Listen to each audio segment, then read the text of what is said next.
Bom dia, pessoal, aqui é o Marcão, espero que vocês tenham uma boa semana, um feliz sábado para todos vocês.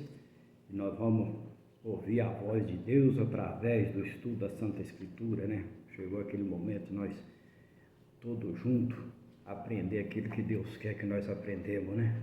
Nós estamos estudando sobre a profecia de Cristo, mas primeiro vamos fazer uma oração. Enquanto você já vai pegar na Bíblia de vocês, uma caneta, um papelzinho e vamos orar. Querido e bom Pai que está no céu, obrigado, Senhor, porque nesse seu santo dia de sábado, o Senhor nos dá a oportunidade de ouvir a Tua voz através do estudo da Santa Escritura. Pedimos, Deus, que o Senhor venha fazer presente com os seus santos anjos, conduzido pelo Espírito Santo. É o que nós te pedimos, agradecido em nome de Jesus. Vocês já podem abrir na Bíblia de vocês, lá em Isaías 53, no versículo 3. Mas eu quero voltar um pouquinho atrás, lá em 1 João 19, 3, fala onde que se cumpriu a profecia, né? Nós lemos sábado passado, vamos recapitular esse versículo aqui. E aqui ele nos fala assim, vocês estão prontos já? Tudo bem. Este foi o testemunho de João, quando os judeus lhe enviaram a Jerusalém o sacerdote levita para lhe perguntar: quem és tu? Eu sou a voz do que clamo no deserto. Endireitai os caminhos do Senhor, como diz o profeta Isaías. João, ele pregava no deserto, na beira do rio, dando testemunho, falando para o povo andar no caminho certo, endireitar os caminhos, fazer as coisas certas. E ele dava ali, pregando aqui dali. Então mandaram chamar João, mandaram buscar João para saber quem é esse homem que fala, que batisma, que prega, e ele fala com voz mesmo, voz de segurança, né, mandando o povo endireitar os caminhos, endireitar as vossas veredas. Será que ele é o Messias? Né? Então mandaram chamar João e falou: eu sou a voz que clamo no deserto.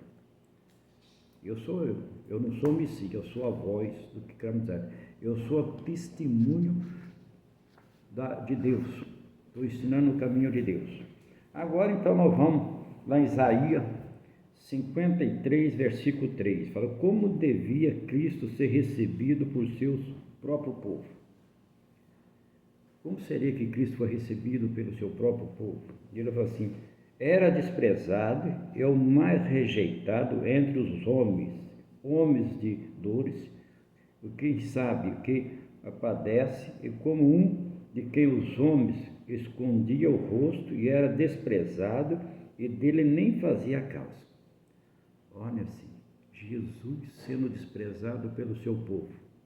Tem a passagem que ele fala assim: eu vim para os que eram meus e os meus não me recebeu. Eu vim para quem era meu. Você já sentiu rejeitado? Dentro da sua própria família? Dentro dos seus amigos? Dentro de parentes? Vamos pegar de primeira a quarta geração? Você já sentiu assim? Como que você sente? Quando você vai com aquela alegria para encontrar o seu povo, você mora num lugar e você vai para aquele lugar, para como é você recebido lá? Você é recebido com alegria? Como você é recebido? Ou você é rejeitado? Você é humilhado? O povo não faz nem a causa de você, fala: nem conheço, não quero nem saber quem é ele.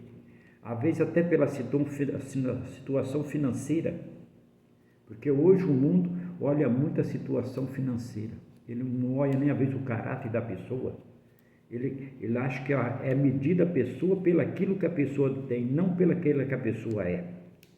E Jesus, ele andava na simplicidade dele, sendo o dono de tudo, mas ele andava simples. Então agora ele vai ali, e ele era então rejeitado pelo seu próprio povo. Eu fico pensando que muitas vezes a gente é rejeitado pelo nosso povo mesmo, né? Como é que você sente? Pensa nisso como Jesus se sentiu, né? Lá no livro de Isaías agora, no capítulo 61, versículo 1. Isaías, capítulo 61, versículo 1. Que foi dito da pregação de Cristo. O que foi dito da pregação de Cristo? Cristo, então, ele faz uma pregação. O que foi pedido? Ele fala assim: o Espírito do Senhor Deus está sobre mim, porque o Senhor me ungiu para pregar boas novas, os quebrantados, enviou-me a curar os quebrantados de coração, proclamar libertação aos cativos e pôr em liberdade o algemado.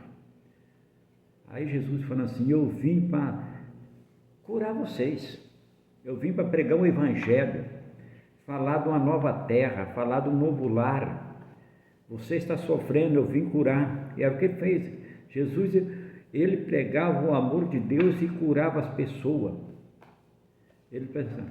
Ali, numa vez, ele passando no caminho, estava um cego ali, Bartimeu, e gritava. Bartimeu sabia que era Jesus, que falava: Jesus, filho de Davi, tem misericórdia de mim. E a turma mandava ele calar a boca, e aquele cego cada vez mais gritava, e Jesus parou e mandou chamar ele. Jesus só fez uma pergunta para aquele cego: o que você quer que eu faça? Então, muitas vezes você tem que falar com Deus e pedir: Senhor, eu quero que o Senhor me ajude nisso. Nós estamos estudando a Escritura, fala: Senhor, me ajuda eu compreender e aprender a sua palavra e a sua vontade. E aquele cego faz uma resposta para Jesus: eu quero ver de novo, Senhor. E Jesus fala para ele: a tua fé te curou. E ele voltou a enxergar. Como que está a nossa fé nos estudos da palavra de Deus? Como está a nossa fé para andar nos caminhos do Senhor? Porque o mundo fala que é um caminho largo, te oferece tudo, mas tem uma cobrança muito cara depois. Quando o caminho de Deus parece que é apertado, difícil, mas não é, meus queridos. Não é assim. O povo que põe essa dificuldade. Porque o que Deus pede para você? Fazer o bem, não olhar a quem, andar nos caminhos dele, não cobiçar as coisas, não ter inveja, não ter ciúme, não matar, não roubar. Isso não é difícil. Mas se você quer fazer essa parte de coisa, então você está fora do caminho de Deus. Tem que pedir misericórdia dele, pedir perdão para ele ensinar nós a andar nos caminhos dele. Não é difícil andar nos caminhos de Deus. Mas, às vezes, as coisas vêm difíceis igual a Jesus. O que Jesus fazia? Ele curava, ele pregava o amor, ele multiplicava comida para o povo. E o que fizeram com ele? Mataram ele, né? E às vezes você é matado, não fisicamente, mas moralmente na língua. Esse órgão que nós temos na boca é um órgão perigoso. Muito tititi, muita coisa dele, muita coisa. Então a gente precisa pedir a Deus misericórdia para nós andar nos caminhos dele. Vamos agora lá no livro de Lucas, capítulo 4, Lucas, no Novo Testamento, nós estávamos no Velho, vamos lá para o Novo Testamento, capítulo 4, versículo 16 e 21. Se vocês quiserem anotar, depois vocês podem também Lucas 7, 19 e 22. Então, uma vez nós não lemos tudo, mas vocês quiserem anotar no papelzinho e tudo, fica à vontade, tá? Para nós aprender aquilo que Deus quer que nós aprendemos. Aqui nós estamos vendo uma história de quando Jesus esteve, o que Jesus fez, o que fez no passado, fez no presente e ele faz no futuro. Basta nós enxergar ele como o nosso Criador e mantenedor nosso e acreditar pela fé. Fala assim: que aplicação dessa profecia fez Jesus? Jesus usou essa profecia e fez uma aplicação. Fala assim: indo para Nazaré, aonde foi criado, entrou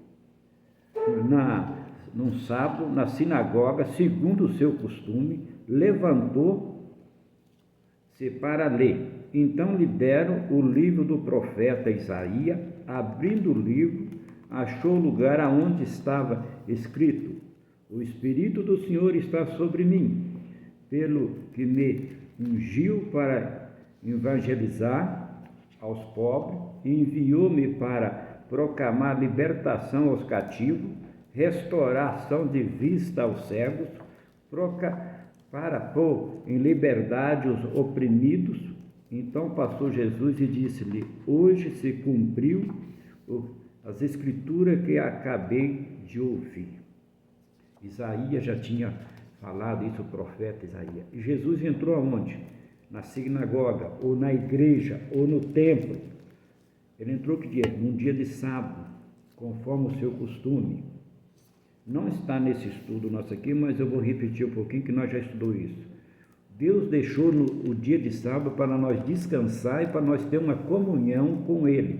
Porque às vezes no corre-corre, no trabalho, você às vezes não tem tempo de ir na igreja, você não tem tempo de ir na sinagoga, você não tem isso. Deus deixou um dia para nós descansar o nosso corpo, mas também para ter a comunhão com Ele, para fazer visita, para olhar a natureza, por mais que está sendo judiado o nosso planeta, mas tem coisas maravilhosas que Deus fez para nós. O homem que destrói tudo, mas as coisas são lindas, as coisas que Deus fez, porque tudo que Deus faz é bonito. Tudo que Deus faz, Ele faz pensando no homem. E o homem às vezes destrói porque não está pensando em nada, às vezes só no egoísmo e na ganância. Mas aqui ele fala assim, hoje cumpriu. O que ele veio então fazer? Ele fala que ele veio evangelizar. Ele veio evangelizar aos pobres. Enviou para proclamar libertação dos cativos do pecado. Hoje nós vivemos num mundo de pecado. O Espírito Santo está aqui com nós, porque Jesus, quando ele foi subindo ao céu, ele falou assim, eu vou pedir para o Pai que envie o Espírito da verdade, o Consolador, e vocês não vão ficar órfãos. Nós não somos órfãos, meus queridos, nós não somos órfãos. O Espírito Santo está junto conosco todo dia, orientando, né? Nos lembrando, né?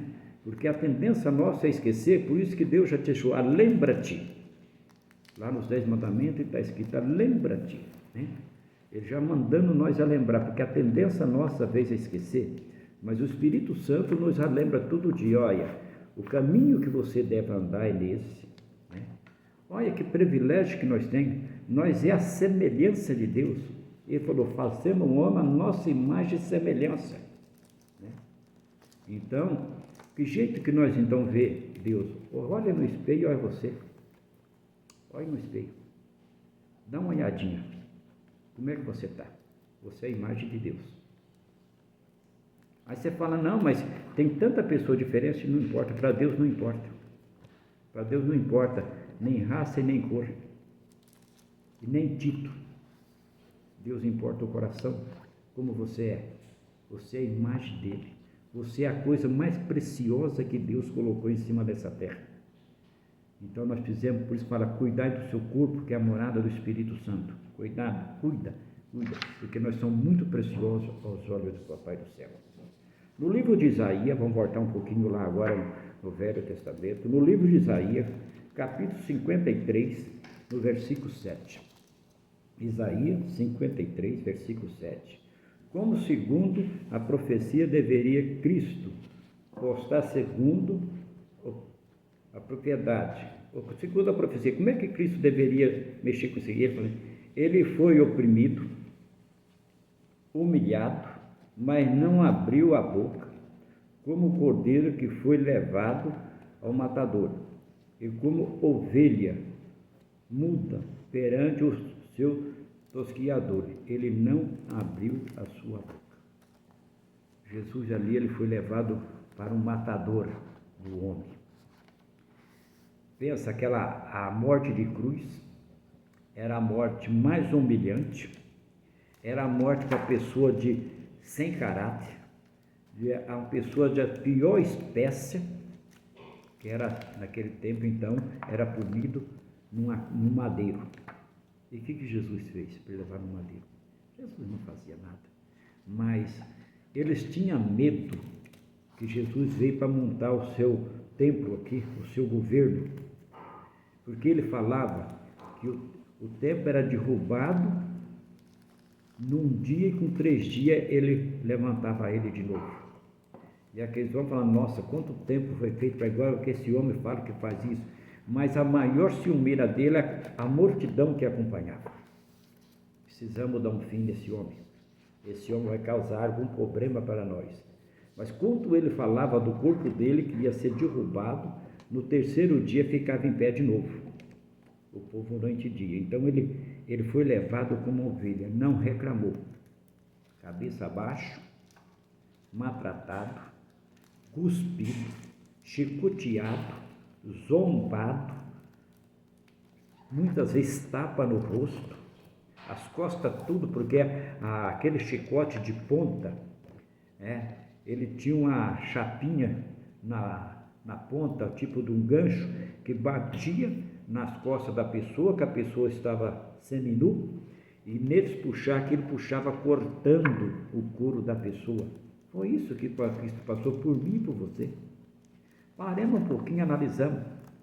Aquele homem que só fez fazer o bem, pregar o amor, curar os doentes, agora sendo ali uma cruz, uma coroa de espinho na cabeça, arrochada, furando a fronte dele, uma madeira nas costas e apanhando sangue escorrendo, e ele caladinho, ele não gritou, ele não fez nada, calado até chegar ali no monte onde foi crucificado. Uma coisa que ele pediu foi água, colocaram fel na boca dele ali, colocaram coisa amarga na boca dele, furaram ele, além de ser pregado, furaram a costela dele com uma lança. Tudo isso pela ganância e cobiça do ser humano. E ele caladinho. Na hora dele morrer, ele falou para o pai: Pai, o Senhor perdoa esse povo porque ele não sabe o que estão fazendo. Olha que amor que Deus tem pelo seu povo, pelos seus filhos. Por mais a crueldade que eles faziam, e ele falou para o pai: Pai, eles não estão sabendo o que estão fazendo. Perdoa eles. Deus está pronto para nos perdoar das coisas erradas que nós fazemos, se nós reconhecemos que nós erramos, se nós reconhecemos que nós estamos no caminho errado e pedimos: Senhor, nos perdoa, mas ensina a andar nos caminhos do Senhor. Ele vai nos ensinar, mas pedir de coração, não de boca. Ele vai nos ensinar. Vamos ler mais uma passagem, né? E aí, no próximo sábado, nós continuamos. Vocês vão agora lá no Novo Testamento, Mateus 27, versículo 13 e 14. No livro de Mateus, capítulo 27, 13 e 14. Quando acusado por seus inimigos perante Pilato, como recebeu Cristo essa acusação? Quando pegaram Cristo, levaram perante Pilato, e como ele foi feito ali? Como que Cristo reagiu? Então lhe perguntou Pilato: não houve quantas acusações tem feito? E Jesus não respondeu nenhuma palavra. Vindo que isto, admirou-se grandemente o imperador. Imperador ali, Pilato, que era o imperador, que era o governo, tinha o poder na mão, e falou para Jesus: você não está vendo o tanto de acusação que estão fazendo contra você? E você não fala nada, você não se defende, porque quando vem uma acusação sobre nós, que nós não merece aquela acusação, a tendência nossa é dar um jeito de defender daquela acusação, né? Ou entre nós, se for perante a justiça, a gente tem que ir lá perante a justiça. Hoje existem pessoas que são formadas para te defender, você vai se defender daquela acusação que você não merece. Mas Jesus ficou caladinho. Por que ficou calado? Porque Pilato sabia que ele não era culpado de nada daquilo que estava usando. Então fala que ele ficou quietinho, calado e não respondeu. Ele não se defendeu, porque ia cumprir essas escrituras. Que Deus nos dá sabedoria e abençoe cada um de nós para cumprir. Dê o grande amor de Deus que tem para nós. Até o próximo.